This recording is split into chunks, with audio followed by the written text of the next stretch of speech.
les stratégies du mental pour éviter le moment présent. Accepter intellectuellement, c'est croire ni plus ni moins, et cela ne change pas grand-chose à votre vie. Pour actualiser cette vérité, vous devez la vivre. Être libéré du temps, c'est psychologiquement ne plus avoir besoin du passé pour assumer votre identité, ni du futur pour vivre votre plénitude. Vous ne pouvez imaginer transformation plus profonde de la conscience. Dans certains cas rares, ce basculement de la conscience se produit d'une façon spectaculaire, radicale et définitive. Il survient habituellement par un lâcher-prise total et s'accompagne d'une souffrance intense. Mais pour la plupart des gens, c'est là un processus qui exige de la persévérance. Vous prenez d'abord conscience du fait que votre attention est rarement dans l'instant présent.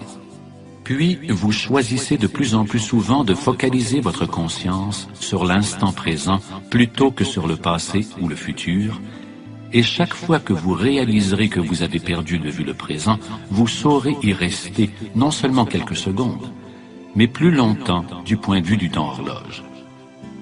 Comme vous le savez sans doute, votre sommeil alterne constamment par phase entre le rêve et l'absence de rêve. De même, à l'état de veille, la plupart des gens naviguent entre l'inconscience ordinaire et l'inconscience profonde. C'est l'identification à vos mécanismes de pensée, à vos émotions, à vos réactions, à vos désirs et à vos aversions. C'est l'état normal de la plupart des gens. Dans cet état, vous êtes sous l'emprise du mental qui est le propre de l'ego, inconscient de l'être. On ressent un soulagement.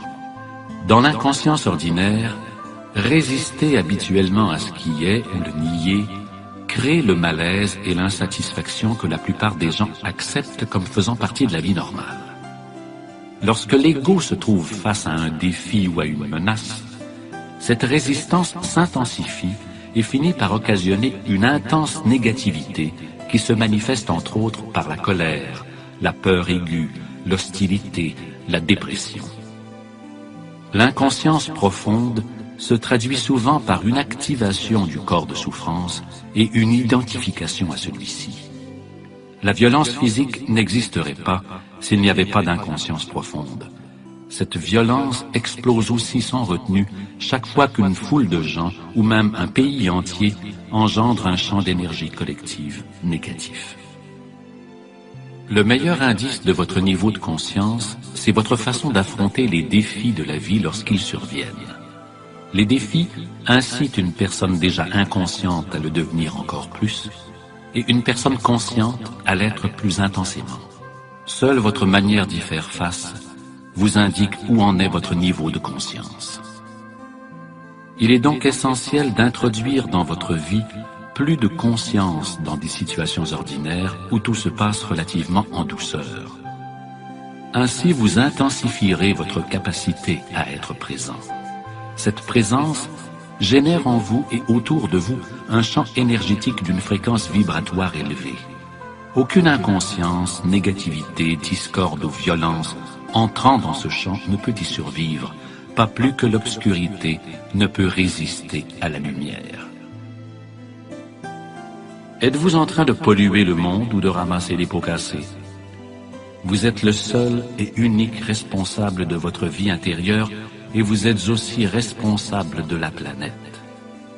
Il en va de l'extérieur comme de l'intérieur.